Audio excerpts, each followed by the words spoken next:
Para dar inicio a este pequeño encuentro, ¿sí? Vamos a utilizar unos 20, 30 minutos, ahí me escuché, así que silencio. 20, 30 minutos para conversar un poquito sobre este nuevo programa que estamos lanzando desde Analema. Es un programa de habilidades para el entorno laboral, pero puesto en el contexto de quizás lo que nos está tocando hoy. Estamos viviendo un contexto de pandemia, pero más allá del contexto de pandemia, que creemos que lo que hizo fue acelerar esto de lo que les vamos a contar hoy, a hablar un poquito hoy. El futuro del mundo laboral ya llegó y está entre nosotros. Creo que teníamos algunos indicios de lo que está sucediendo, de lo que está pasando. Y bueno, la pandemia es un contexto que nos ha invitado a muchos a acelerar el aprendizaje de cómo laborar, de cómo trabajar de maneras distintas en el entorno laboral. Y quizás hoy nos esté pidiendo la situación tener una mirada distinta sobre lo que es el trabajo y sobre lo que el trabajo nos demanda. ¿Bien?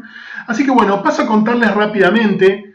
El programa El futuro del trabajo justamente está inspirado en un documento que emitirá el World Economic Forum allá por enero del 2016. Y en 2016 hizo una previsión de dos escenarios posibles. El primero era 2016-2018 y el segundo era 2018-2020. Hay nuevas emisiones de este documento, lo pueden descargar del World Economic Forum, está su versión en castellano, si les interesa.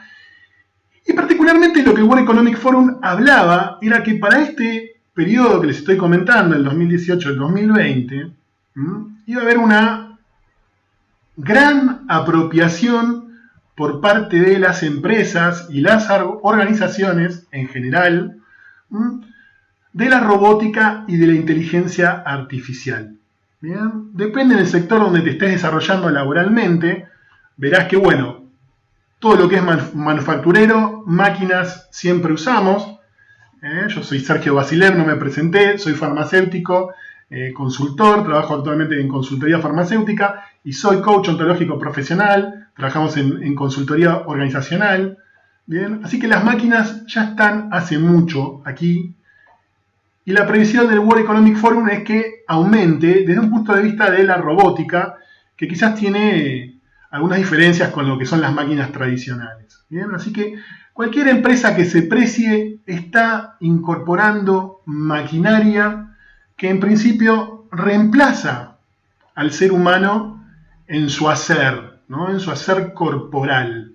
Bien, esto es algo que hace rato sabemos y es algo que el marxismo nos trae, ¿no? Dice que el poder del proletariado reside justamente en su capacidad de hacer esfuerzo, en su actividad física para mover la rueda del capitalismo y del dinero. Bien, esto no es algo raro, pero bueno, con la incorporación de la robótica aparece la posibilidad de un quiebre, ¿no? De una situación que a primera instancia no nos gusta, porque lo que es esperable, y ahora vamos a compartir algunas estadísticas, algunos numeritos, sin marearte, sin acomplejarte, es que, bueno, lo que se espera es que se despida gente y se incorporen máquinas. ¿Bien? Esto como primera instancia, como primer escenario.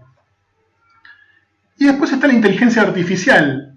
Habrás escuchado, y hay muchas cuestiones muy divertidas que a veces se difunden sobre lo que se hace con la inteligencia artificial, todo lo que tiene que ver con voces, todo lo que tiene que ver con ciertos trabajos sistemáticos que los sistemas informáticos hacen mucho mejor que los seres humanos. Todo lo que tiene que ver con el tratamiento de datos, de lo que se llama la Big Data, ¿no? Mucha información. ¿Quién es mejor a la hora de analizarla y de manejarla? Son las máquinas, es la inteligencia artificial. Todo lo que sea repetitivo, ¿sí? lo van a hacer los sistemas, lo van a hacer los programas. Esto puede ser, por ejemplo, si estás en una empresa de servicios, puede ser que todo aquello que sea administrativo y que involucre una repetición, inclusive una persona hablando. Si trabajas en call center, quizás ya sabes que la inteligencia artificial se está haciendo cargo de tu trabajo. Y volvemos al mismo escenario. Les pido disculpas. En primera instancia parece un ámbito, un contexto hacia el futuro sombrío, pero vamos a ver a través de esta presentación que no lo es tan así, que podemos ver oportunidad en esto que sucede. ¿Bien? Entonces, sos una empresa de servicio, la inteligencia artificial se está sumando.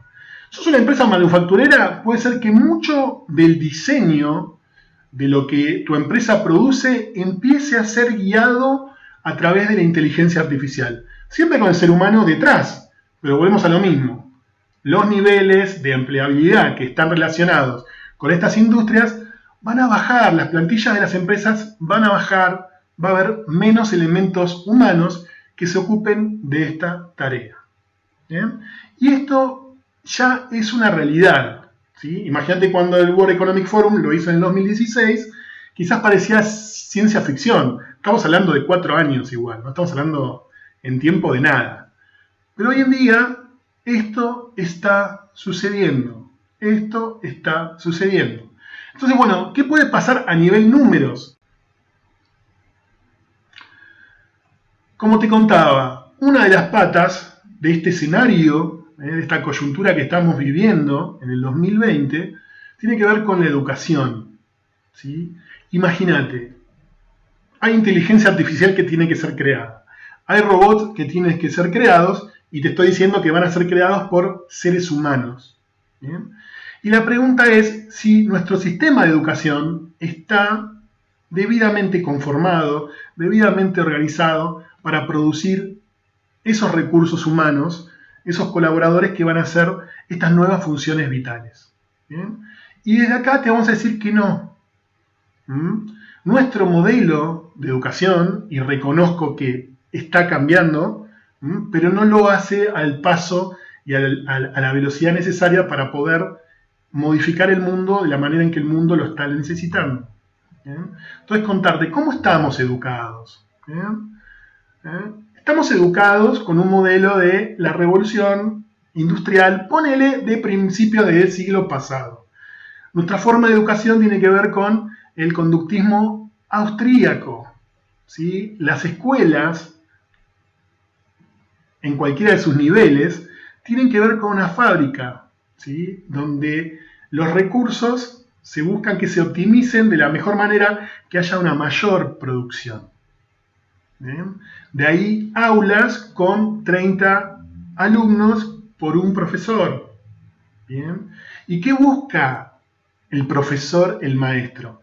Que incorpores ciertas habilidades básicas, como por ejemplo la matemática, ¿sí? Que puedas leer y escribir. ¿Cuál es el objetivo de ese aprendizaje? Que vos luego lo puedas hacer en los mecanismos de producción, en las empresas en las cuales se has tomado. ¿Bien? De todo lo que te vengo contando, ¿crees que ese objetivo de aprendizaje es el necesario para poder crear este futuro que estamos creando? ¿Crees que solamente es necesario aprender, o sea, este aprendizaje al cual estamos adaptados y vemos como que es normal, a que incorporemos conocimiento?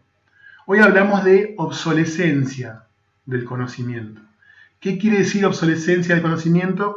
Quiere decir que, y esto me pasó a mí como alumno de universidad, cuestiones muy específicas que a mí me la dieron como un contenido nuevo, novedoso, de punta, al final de mis 4 o 5 años de formación universitaria ya no me servían.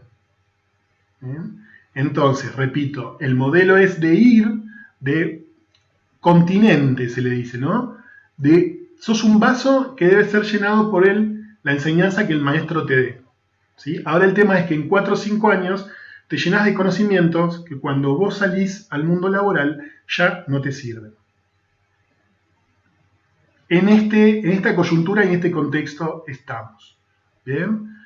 Y ahí aparecen cosas, ¿no? Hay una relación no horizontal, sino vertical, donde el educador es un experto que justamente te da contenidos.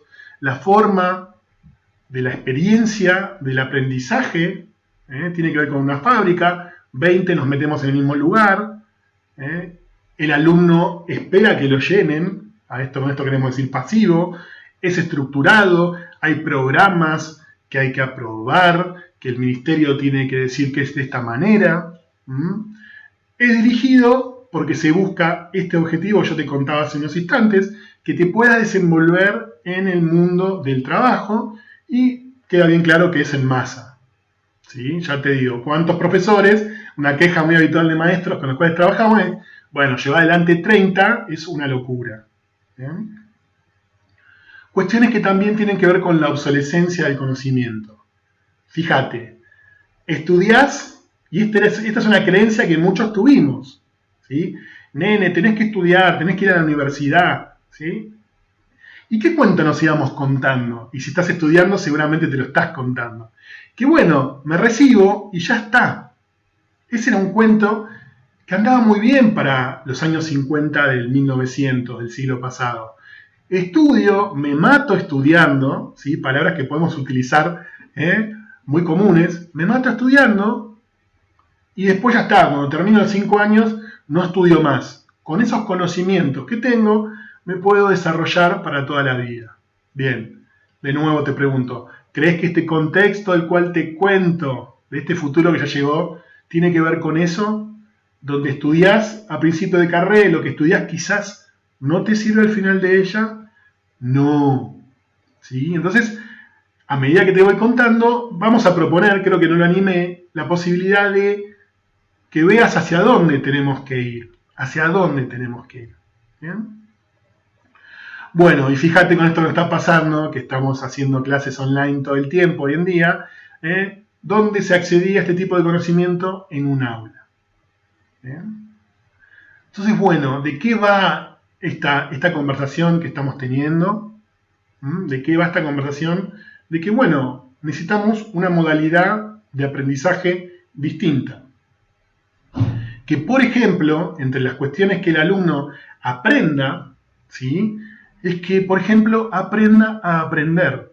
Si lo que yo hoy incorporo como conocimiento deja de serlo en 3, 4, 5 años, esto me quiere decir que ya la edad target del aprendizaje no va entre los 6 y los 25, sino que se extiende a toda la vida.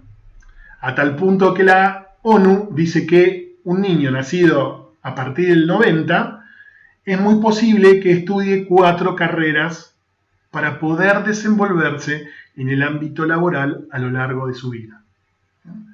Entonces el objetivo ya cambia, no es de llenarse con un contenido académico, un contenido teórico que después repitamos, ¿sí? Sino de empezar a incorporar ciertas habilidades que no se mueran, que no obsolezcan inmediatamente, que no obsolezcan, no se mueran, ni se degraden, ni se pierdan con el paso del tiempo. Y esto habla de que necesitamos una educación completamente distinta a la que estamos teniendo. Desde acá no decimos que tenemos soluciones, ni mucho menos, ¿sí? Estamos hablando de un problema complejo, que como te dije hace un rato, nos involucra. Nosotros como fuerza laboral, somos casi todos, ¿bien? Involucra a los estados e involucra a las empresas, ¿sí? Bien. Seguimos con el panorama gris, seguimos con el panorama oscuro. ¿Qué sucedería de seguir así? ¿Qué sucedería de seguir así? ¿Qué pasa si no tomamos acción? De nuevo, nosotros, personas individuales, los estados y las empresas, vamos a caer en algo que ya sucedió en nuestra historia y se le dio el nombre de pausa de Engels. ¿Bien? Muy rapidito, más allá de quizás una terminología que te puede parecer complicada, la puedes escuchar rebuscada, contarte de que esto ya sucedió, ¿sí? Allá por el 1850. Bueno, Friedrich Engels estaba junto con Karl Marx, ellos fueron los creadores del manifiesto comunista. Bien, sacado esto, eran teóricos, particularmente Marx, teórico de biblioteca, que estaban viendo qué pasaba con esto de los nuevos medios de producción. Revolución industrial, bien, máquina de vapor, muchas cosas que hacía el hombre a mano las empieza a hacer la máquina. No solo eso, la máquina puede hacer más en menos tiempo, con lo cual los rindes económicos se propulsan. Y al propulsarse empieza a haber bienestar económico para todo el mundo. De nuevo aparecen estos tres puntales, que uno no ha aparecido y ya les voy a contar. Producimos más, el Estado puede cobrarnos impuestos. El Estado, en Inglaterra, empezó a hacer alcantarillados, empezó a hacer cloacas, empezó a hacer hospitales, más hospitales. ¿Bien? Hubo como un periodo de bienestar muy grande, pero ¿qué pasó con esta pausa de Engels? La gente no tenía la cultura suficiente para usufructuar todo ese bienestar. Eso por un lado. Y por el otro lado, la gente, la mano de obra, no estaba capacitada para poder insertarse dentro de estos nuevos mecanismos de producción. Y a eso lo llamaron pausa de Engels. No es que Engels lo haya llamado así, esto tiene que ver con la sociología, con historiadores que vinieron después. Engels lo que dijo es, hay un retraso entre lo que está produciendo la máquina y lo que cobra la gente. ¿Bien? Lo que les quiero mostrar acá es justamente qué pasaría si seguimos así. Habría una especie de retraso. No estaríamos capacitados para poder insertarnos en este nuevo mercado laboral. Las empresas no podrían crear valor en la manera en que lo tienen planificado. ¿Bien? Y ahí aparece el Estado como tercera pata. ¿Bien? Cómo el Estado va a empezar a coordinar con el sector empresarial para empezar a producir, y esto tiene más que ver con el conductismo austríaco, cómo va a producir gente que esté preparada para trabajar en este nuevo contexto. Te comentaba hace un rato, nuevas profesiones, ¿sí? Profesiones de las cuales no tenemos ni idea e inclusive ya se están dando. ¿Tendrá que ver el sistema educativo en el cual vivimos? Claro que tiene que ver. Entonces, de no tomar cartas en el asunto, podemos caer en una nueva pausa de Engels. Hay un montón de bienestar económico y de bienestar de la forma de vivir que está casi disponible para que lo tomemos, pero no vamos a poder porque no estamos preparados culturalmente, no tenemos los conocimientos necesarios para poder desenvolvernos en ese mundo. ¿Bien? En caso de que esto continúe así, nos puede volver a suceder esto que pasó allá en el 1800, la primera década del 1800. ¿Bien? Entonces, ¿qué te podemos proponer desde Analema Coaching? ¿Sí? Te podemos proponer que podemos influir en el Estado, podemos empezar a influir en el Estado, podemos influir en las organizaciones, sí. Pero ¿quiénes podemos tomar la rienda de nuestra vida inmediatamente, ya ahora? Somos nosotros. Nosotros podemos tomar entre manos la posibilidad de capacitarnos en estas cuestiones para la cual no fuimos capacitados nunca en ningún nivel de enseñanza, ni en el primario, ni en el secundario, ni en el terciario universitario. ¿Bien? El World Economic Forum trabajó con los países del BRICS. Toda esta estadística la hizo particularmente con países del primer mundo, pero también con el BRICS. Brasil, Rusia, India, China, Sudáfrica. ¿Sí?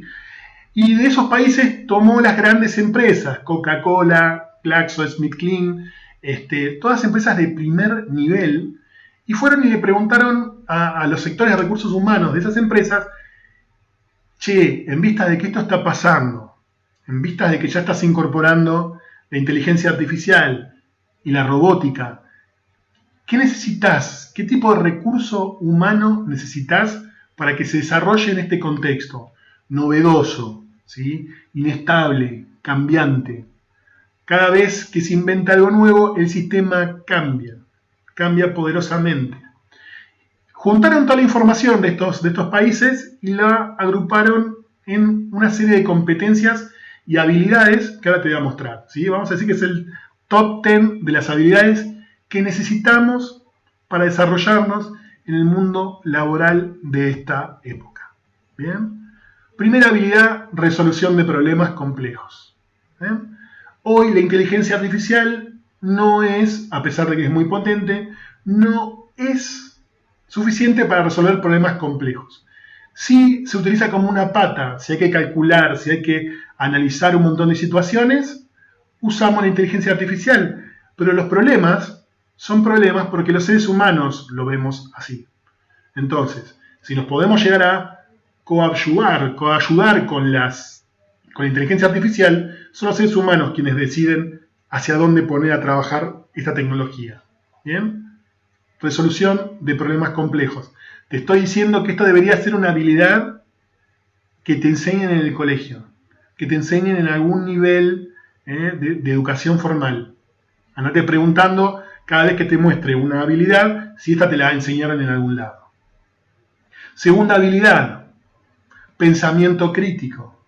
¿Sí? De todo lo que hay para ver y para pensar, es el ser humano quien caprichosamente elige sobre qué pensar y hacia dónde dirigir el pensamiento y no caer en algunas falacias lógicas, etcétera, algunas distorsiones cognitivas, para poder pensar adecuadamente y que este pensamiento nos lleve a los resultados que queremos lograr.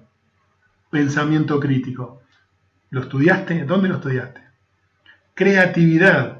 Al punto de que quizás te estoy diciendo creatividad y te suena raro, ¿no? ¿Que se puede estudiar la creatividad? Sí, se puede estudiar. Te podés entrenar en ella. Dato, ¿sí? Dato muy habitual que quizás escuchaste. Los niños son grandes creadores. Son excelentes creadores. Dale unos Lego, dale unos Rastis y los niños te crearán algo hermosísimo. Cualidad que traen innata, pero que por la forma de educación que tenemos, estructurada, conductista, a los 5, 6, 7 años se la matamos. ¿Bien? ¿Qué oportunidades pensar en tu formación, primario, secundario, lo que hayas cursado, te dieron una posibilidad de ser creativo en el norte al cual vos te hayas dirigido, te interese, te movilice? Muy pocas. Fíjate, no son un valor que este viejo paradigma valore, ¿sí? En algunos lados y en algunos lugares muy puntuales, ¿no? Cualquier amigo tuyo que hace diseño debe ser creativo. Bueno, los ingenieros necesitarán ser creativos, quienes diseñan programas de computación o aplicaciones necesitarán ser creativos, claro que sí. ¿Bien? ¿Se puede estudiar? Se puede estudiar. Primer problema que tenemos aquellos que pudimos hacer una universidad, nos graduamos, nos dieron un título, es que, bueno, quizás nos dan algún puesto jerárquico por pensar que el título nos habilita, ¿no? Entonces nosotros venimos con el libro bajo el brazo, con el título bajo el brazo, y aparecen las personas. A veces no nos llevamos bien en casa con alguien, imagínate si nos vamos a llevar con 10, 15, 20 personas que nos las ponen a dirigir. ¿Bien? ¿Dónde aprendiste cómo gestionar personas? ¿Cómo relacionarte con personas? En ningún lado. ¿Sí? Son cosas que dejamos al libre albedrío y decimos, bueno, tenemos 20, 30 años de vida productiva en una empresa, bueno, lo irás aprendiendo con el tiempo. Pero te juro que se pierde mucha energía, dinero y tiempo porque las relaciones entre las personas no son las adecuadas dentro de los contextos laborales. Y te vuelvo a preguntar, ¿dónde te enseñaron gestión de personas? Coordinar con otros. Parte de la gestión con personas es poder lograr hacer acuerdos con otras personas. Poder decir, yo hago tal cosa, vos haces tal otra. Pensá en tu vida cuántas cosas no suceden porque quizás la forma en que coordinaste con el otro no ocurrió. Se puede aprender, se puede aprender. Inteligencia emocional. ¿Ves? Acá es donde no soy un crítico de la educación. Hoy en día se está empezando a trabajar en niveles muy inferiores en que las personas podamos reconocer las emociones que tenemos, para qué las tenemos y accionar en consecuencia de una manera generadora con esas emociones y con nuestras relaciones. Te vuelvo a preguntar, ¿dónde te enseñaron inteligencia emocional? Pensá si en la primaria, en la secundaria o en la universidad. Quizás mucho de lo que sabés y te funciona bien lo aprendiste en casa. Quizás casa no fue el mejor lugar para aprender inteligencia emocional. Bien, ¿sí? Ahí está. Juicio y toma de decisiones. ¿Sí? Si va a aumentar el liderazgo, va a aumentar los managers, ¿sí? Los gerentes, las personas que dirigen y que tienen que tomar decisiones, bueno, tener juicio, de nuevo, pensamiento crítico, juicio y toma de decisiones se transforma en una habilidad importantísima. ¿Dónde te formaste? Quizás hay cursos de posgrado, hay cursos que son vistos como unicornios dentro de cierto tipo de universidades que son muy de puntas y tiene algún cursito de esto, no dentro de la carrera. Y invito de nuevo, salís de los programas de formación de la educación para poder adaptarte en el mundo, por ejemplo, en un trabajo en relación de dependencia. ¿Serán importantes estas habilidades? Claro que sí.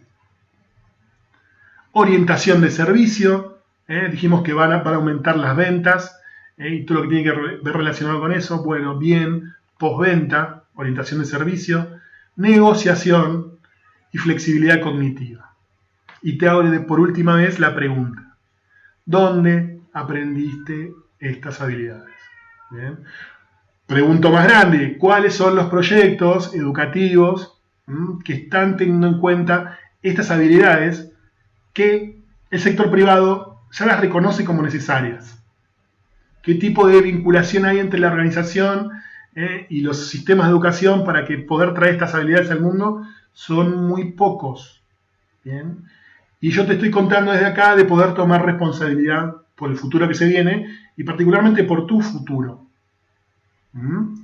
A tal punto que las empresas toman el futuro entre sus manos y lo que suelen hacer es, y nos han contratado para esto, es capacitar en estas habilidades. ¿Bien? Es algo que se espera y se piensa que va a ser la educación pública, ¿bien? Pero cuando esto no aparece, para su propia productividad, para su propia creación de valor, las empresas se hacen cargo de enseñarle a sus empleados estas habilidades. Finalmente, contarte que mañana estamos empezando un programa que incluye estas 10 habilidades. Vamos a empezar con resolución de problemas, que es súper divertido. Ya te tiré una puntita. Los problemas no son problemas en sí, son problemas porque hay un ser humano detrás que los ve de esa manera, a tal punto que algo puede ser problemático para vos, pero no para el vecino que está enfrente. ¿Bien? Cuando aparece un problema, y fíjate que tenemos problemas grandes, tenemos problemas de contaminación, tenemos problemas de acceso al agua, tenemos problemas de alimentación, tenemos problemas de género. Fíjate el valor que le puede aportar a tu vida, que puedas empezar a incorporar estas herramientas que, insisto, no solo te van a servir para el trabajo, sino te van a servir, por ejemplo, para cualquier tipo de situación que vos veas que es un problema. ¿Bien? Así que mañana estamos comenzando con este programa de habilidades para el entorno laboral. Vamos a ir haciendo un nuevo encuentro mensualmente y depende de lo que nos pidan, iremos repitiendo algunos de los encuentros que les parezcan más generadores y más divertidos. ¿Bien? Resolución de problemas. ¿Quién no tiene un problema? ¿Tenés una estrategia de cómo resolverlo? ¿Tomás el toro por las astas y lo resolvés? Bueno, desde Analema Coaching te vamos a presentar una metodología, ¿bien? Para que puedas ver qué hace que tu problema sea un problema. ¿Habrá un problema mejor que solucionar finalmente? ¿Cuáles son las limitaciones que te está generando vos al ver eso como un problema? Y bueno, y un modelo hermoso que tiene mucho que ver con el coaching, que te va a permitir hacerte muchas preguntas para poder generar soluciones innovadoras a aquellos problemas que vos estés viendo como complejos. Así que bueno, les agradezco a todos los que están ahí, un montón, les agradezco, no estoy acostumbrado a estar solo, sin Roxana, gracias por estar ahí. Así que bueno, gente, muchísimas gracias por estar ahí, por concederme este tiempo, y nos estamos viendo próximamente. Un beso y un abrazo enorme. Cuídense mucho.